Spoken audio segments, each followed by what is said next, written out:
Assalamualaikum warahmatullahi wabarakatuh. Ini kelihatannya pendukungnya Pak Anies sih, ibu-ibu ini memang nggak terima ya dengan keadaan ini, terutama dengan kekalahan Pak Anies Baswedan. Ya, mereka juga menginginkan dua putaran karena memang ketika Pak Prabowo itu di bawah 50%, maka peluang besar untuk dua putaran. Ya, apalagi dengan imbas-imbas beras naik, sembako naik, ini wah, mereka makin getol. Walaupun sebenarnya memang mereka itu sering sekali melakukan demo-demo kayak gitu. Dengan kejadian seperti itu mereka semakin bersemangat lagi untuk demo-demo. Turun Jokowi! Turun Jokowi! Pulang aja Bapak, akuilah kekalahan anakmu. Anakmu tuh udah kalah, jangan ngayal menang Pak. Pak, kalian tuh sadar, semua rakyat korban kalian. Kalian itu jahat, kalian kejam. Bapak Jokowi, aku ini orang Jawa, aku orang suka jenengan, karena jenengan zolem. Zolem. Ya, Semangat Pak. banget ibu-ibu. Saya datang ke sini untuk menolak kecurangan Bapak Jokowi, untuk menangin itu tuh. Bapak Jokowi, sadar hidup kita itu nggak selamanya. Hidup kita ini akan diminta tanggung-jawaban di akhirat. Tobat Bapak sebelum Allah mencabut nyawa Bapak. Tobat. Malaikat Tobat Pak, tobat. Israel akan mencabut nyawa. Ketika Bapak nggak mau tobat, lihat, kami bukan bohong. Kami sangat minta keadilan karena Bapak Jokowi. Semua biang masalah ini Bapak Jokowi yang buat. Bapak Jokowi, lawan pemilu curang. Pemilu curang lawan. Takbir, Allahu Akbar, Allahu Akbar. Hei, doh aja Takbir. menang dah. Udah gue Betul itu juga. udah ribet kalau kalah. Besok-besok jangan diajak lagi dah. Ribet, nyari kesalahan orang mulu, kagak terima banget kayak kalah. Udah gue edit tuh dah, menang lu menang. Besok-besok jangan dikit lagi ya. Udah jangan dikit lagi, ya. Diedit itu. Goblok. Diedit Udah itu. jangan dikit lagi lu. Buat para pejabat, bantulah warga semaksimal mungkin. Ini beli beras antri begini. Misalkan kalau Bapak ada yang ngerti, minimal di kelurahan, jangan di kecamatan kayak gini. Kita beli. Manusiakanlah manusia ini. Minimal di kelurahan masing-masing biar enggak ada yang pingsan. Ini lansia banyak yang pingsan. Kita beli bukan minta. Nyata-nyata dicurangin ya, benar-benar udah, ya Allah, nggak ada hayatnya, nggak ada malunya sama sekali. Ya Allah, saya cuma nurut. Bagaimana? Ayo Elvi kita Sukaisi berjuang ini. bersama. Apa selanjutnya kita harus lakukan? Elvi Sukaisi. Ya lawan dong, turun. Ya itu yang penting. Karena bukan apa-apa, Indonesia perubahan, kita harus berubah semua. Capek ya, kita harus dipimpin oleh pimpinan yang betul-betul beriman, yang cerdas. Itu kan, kita nggak lama lagi mungkin umur kita sampai. Tapi yang kita pikirkan regenerasi kita, anak cucu kita. Bagaimana dia harus mengalami seperti ini? Ya Allah, ya Rahim, mama udah berteriak, katanya semua pada mahal. Beras 20.000, ya kan? Masya Allah, tapi insya Allah kita percaya kepada Allah. Mudah-mudahan rezeki pasti ada untuk kita semua. Amin ya Rabb. Yang penting takwa. Dan mudah-mudahan saya atas nama mungkin di antara bisa hadir juga. Saya turut dengan Raja Dangdut. Ayo kita berjuang bersama. Kalau kemarin kita satu, sekarang kita berjuang demi untuk bangsa negara. Oke, Allahu Akbar. Allahu Akbar. Beras mahal, pajak naik, kita jogetin aja.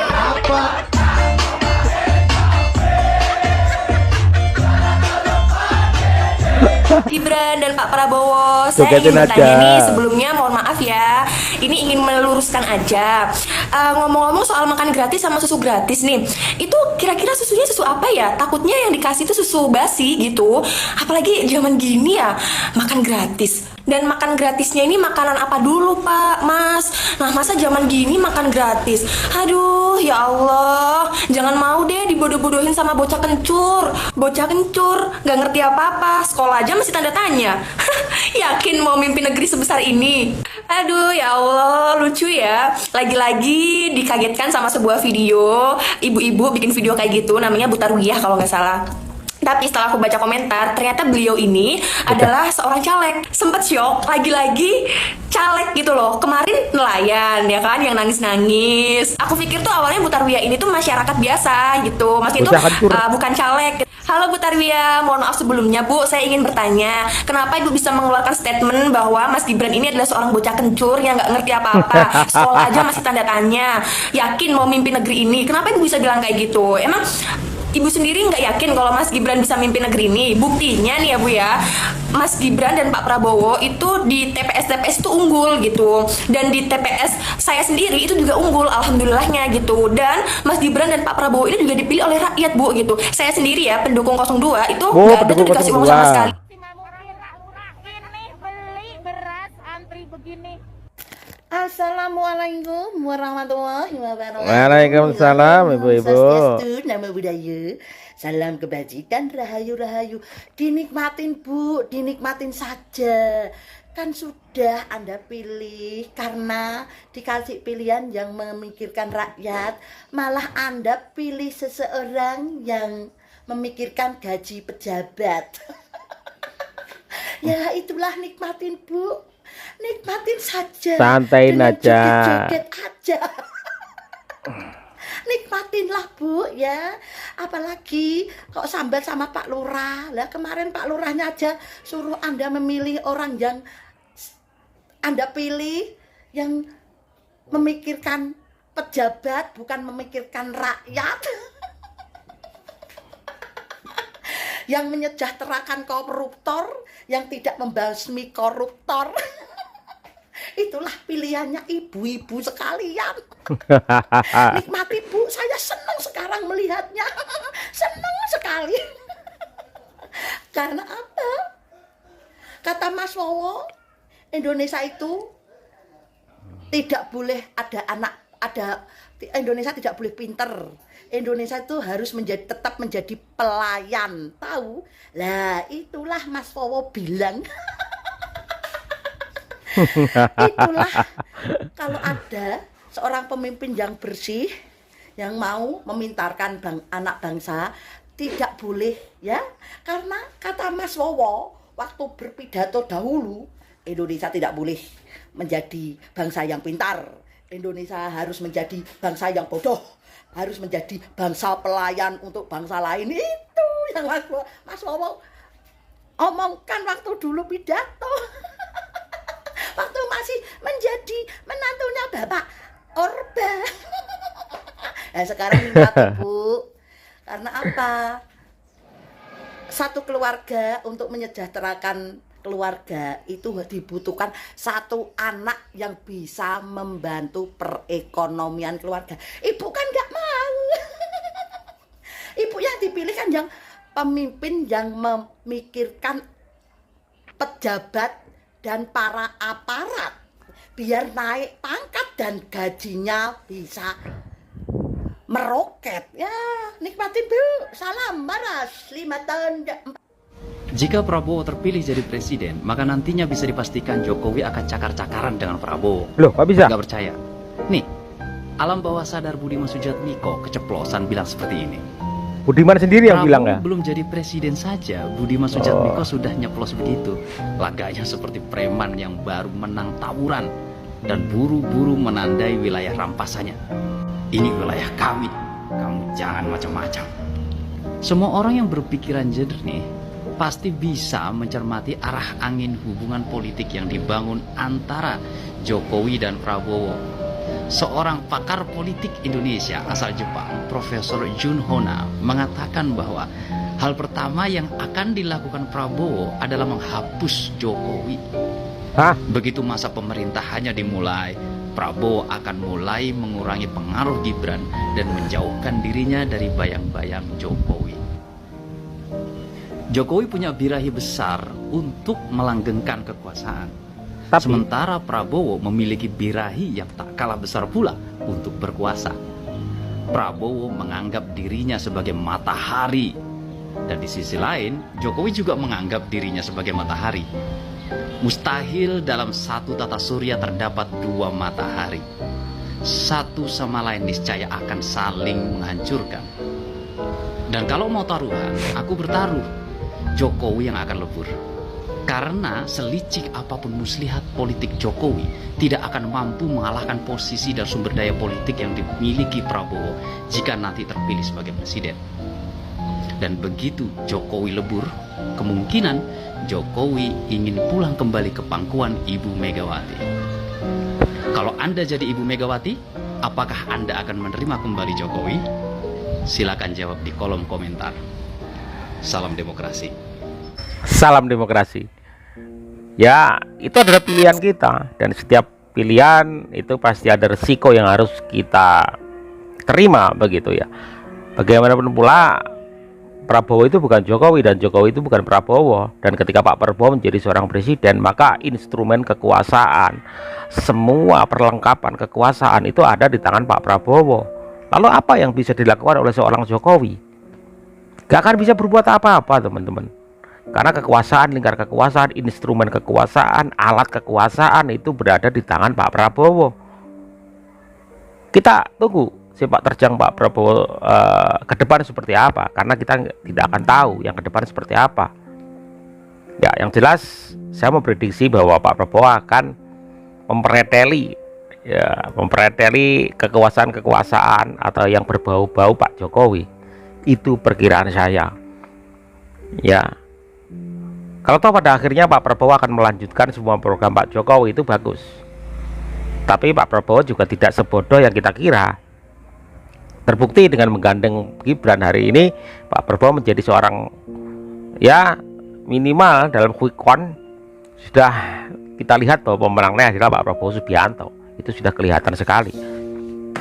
Ya, sekali lagi, Pak Prabowo itu bukan Jokowi dan Jokowi bukan Pak Prabowo. Itu satu hal yang harus kita ketahui.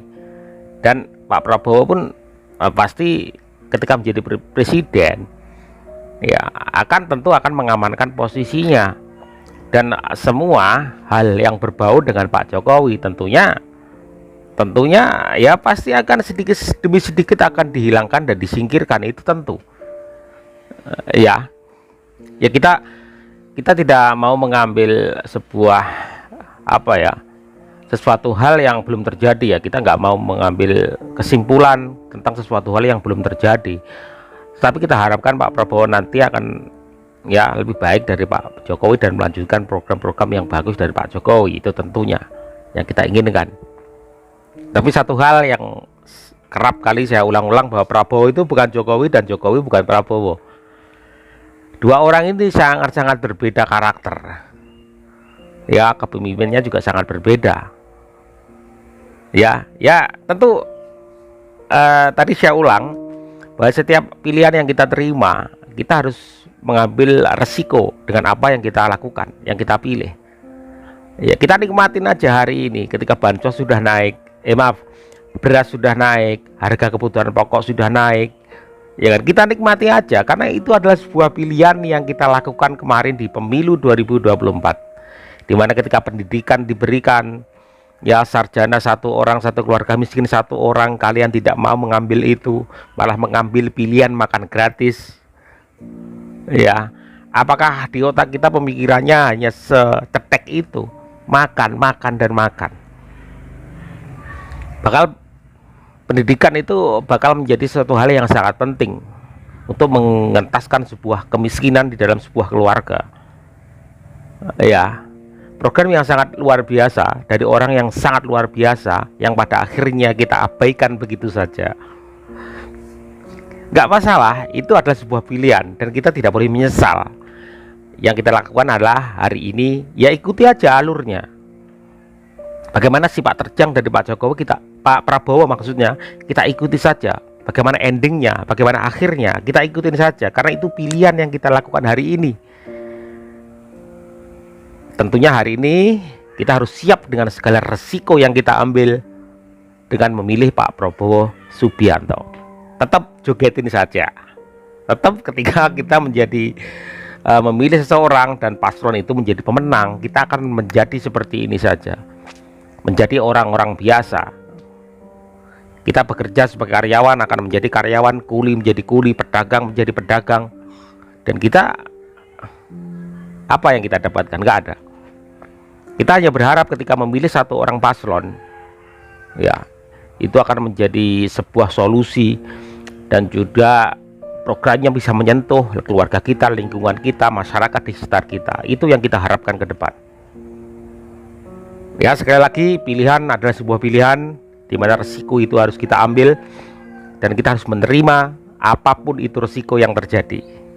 Beras mahal itu resiko yang kita ambil. Beras mahal karena bansos yang disebarkan kemarin menyebabkan harga beras melambung hari ini. Kita ambil juga resikonya. Oke. Dan ini kelihatannya bahwa kubu dari Pak Anies Baswedan, orang-orang pendukung Pak Anies Baswedan sungguh-sungguh yang lebih kelihatan tidak terima dengan kejadian ini. Demo di mana-mana, ya kan, ibu-ibu, emak-emak, mereka mengeluhkan tentang beras dan segala macam. Itu kebanyakan dari kubu dari Pak Anies Baswedan.